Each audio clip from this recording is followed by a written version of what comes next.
Welcome everyone.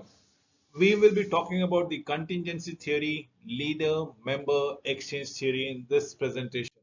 So, what is a leader member exchange theory? Therefore, known in this presentation as LMX theory. So, LMX theory conceives leadership as a process that is focused on interaction between the subordinate and the superordinate, or should I say the managers and the employees, or the leader and their followers. Traditionally, researchers thought leadership as something that was done at a group level. Probably, it might be seen as a board is going to run the organization or the company per se.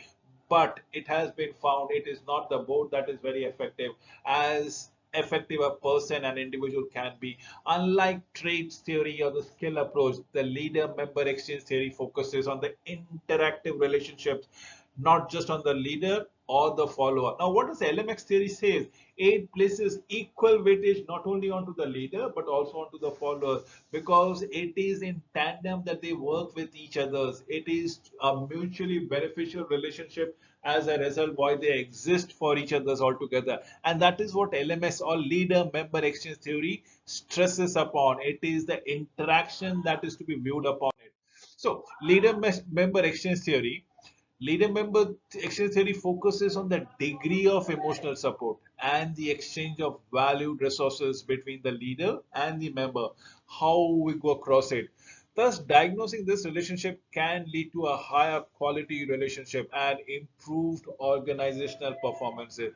This, what we talk about it, that diagnosing this relationship can lead to a higher quality relationship and improved organizational performance. Leaders should interrelate with and have the same association with each member of their group. This theory addresses the issue that people are vastly and immensely different from one another. They need to be interacting with such persons as such. So, what does it? We talk about it. We talk about the emotional support. What do we talk about?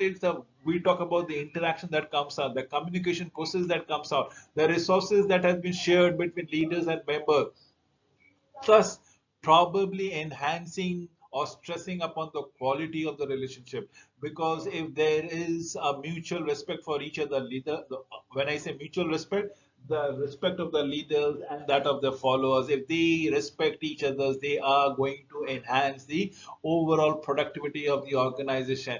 That is what we are looking for in this thing. Now, two distinct types, absolutely two distinct types of relationship that comes or that forms. In fact, I am talking about leader member exchange theories. You can translate into any of this relationship that you might have encountered. One that is of in group. It is a special relationship in which is more privilege, preferences, and access to resources are given to the exchange for going beyond and above the routine duties. So, if you are exceeding performances, things are going to be much more lucrative for you. Say, if you have a definitive incentives as far as performances is concerned, if you are looking for the right attributes, right behavior, right exchanges happening, you are taking all the check boxes. I'm sure there are incentives, there are tangible benefits at the end of the course. So that is what in group, and this is a very tacit understanding of the in group. Now let us understand what is an out group relationship. Typically only to the minimum amount of work and in exchange for given a low level of access to resources and decision making. What does this means is being treated as an out group. You will only do the bare minimum of the work to maintain the status quo and nothing else. In return, what you are getting? You are not getting nothing. You are not getting the resources or decision making capabilities or any power to communicate. So everybody is just going about maintaining the balance, as in the status quo is all about it. So which one is better? You say the resources, the disposal, the decision making capacity, the autonomy will be bestowed upon you, provided you excel in your work as such. You do beyond your skins and you will get the privileges thereby. Or in an out group, you don't get anything, no autonomy, nothing, no resources. So what are you going to do? You are limiting your performances altogether to the bare minimum so as to ensure that the status remains unchanged. Now let us talk about that in-group and out-group facility that comes around it. In-group, great relationships are created by managers. Yes, definitely. When you are part of a group, as the case might be, We are displaying trust, we are giving respect, we are expressing empathy. What are we looking into it? It is a mutually beneficial club, a mutually appreciation club, if I may say so, wherein there is an element of trust and respect. A sense of empathy and emotional bonding has been clear. It has been demonstrated continuously and been persistent for a period of time, and that what makes a great relationship in an in group. What happens is an out group, where it is a poor relationship that's created by the managers. You know what we are talking about it. Absolutely poor relationship that comes around it. Responding with a negative attitude, showing signs of withdrawal, exhibiting aggressive behavior as the case might be. Why? Because you are not being viewed as a person to be trusted. What?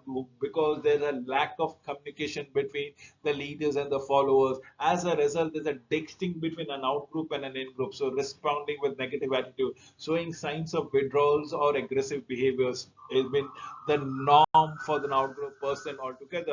Let us give and state the privileges for the in-group member. Remember, the in-group members will have a preferential treatment from the leaders, or should I say the chief executive officers or the top management, perhaps the board, perhaps. I'm just guessing it out for your understanding. Now, what does this mean? It means a quality information exchange, a quality communication, better placed, free access to leadership for feedback, for signatures, for support, better chances to receive higher marks on a performance feedback. There are accesses to resources. When I say about accesses to resources, there might be certain raw material which are required for a smooth operation of the offices per se. And probably I have mentioned paper money stuffing, but probably for traveling allowances to meet your client, there are other benefits, fringe benefits that can be given to them. So these are the privileges that has been given to the in group member, which might not be extended to the out group. The out group, it should be a hard fact reality. Why? Because there are no lack of resources, there are no input from the leadership, there are no feedback which has been given to them. So they are in the dark as to know what are they doing on the right path or not, are they doing a fair labor or not. Limited trust and information exchange within the leadership. This feeling of neglect and loss of team identity is what we are looking into it. The lower production and the morale that comes around it. This is what we speak about as an on when on basis. The lower production and morale we should be talking around. We talk about the organizational benefits, subordinates that are involved in high quality relationship with their leader receive disproportionate attention for managers, higher performance evaluation, report lower turnover rates, and experience greater satisfaction with their managers, as the case might be. So we need to receive those attention. We need to be talking about those performance. We need to be talking about those turnovers or attrition rates, and probably what is the feedback that comes from the manager. The organizational benefits will be measured on those criteria. Similarly, basically, a high quality relationship will get appropriate, or should I say in fact disappropriate attention from managers. Higher performance evaluation, or should I say a lenient performance evaluation, report lower turnover rate, or should I say higher attrition rate or lower attrition rate, should I, they experience greater satisfaction, probably a very happy employee. That is what with it comes around it, a happy work environment with their managers. Now let me categorically state out the strengths. Only in theory it focuses on the dyadic relationship. In theory it is between the leaders and the members, right?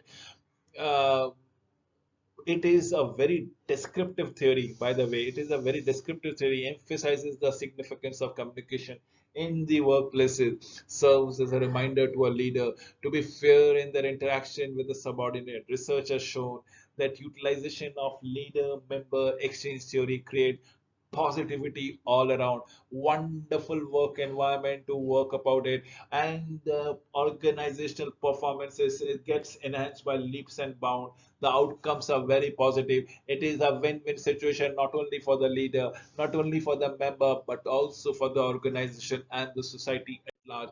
Let us come to the weakness part of it before I come to an end of the slide. This being the penultimate slide, because this theory divides people into two different categories. There is often a sense of regret, or should I say, a sense of biasness that comes around it,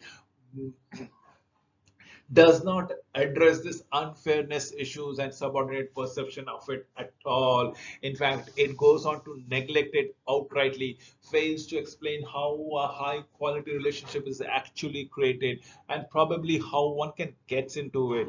So measurement scale of member exchange theory lack validity, content validity. You will never know one particular organization might have a leader member exchange theory and been a very vibrant and successful one, but the same theory or same practicality cannot be implemented in a different organization. Why? Just because the environment is different, the setup is different, and so on and so forth. That needs to be taken into account, and that is the reason why I say measurement scales lack the content validity.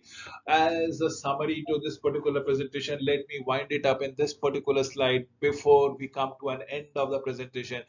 Leader member exchange challenges leaders to look at their own leadership style from an individual relationship perspective instead of focusing on the entire group.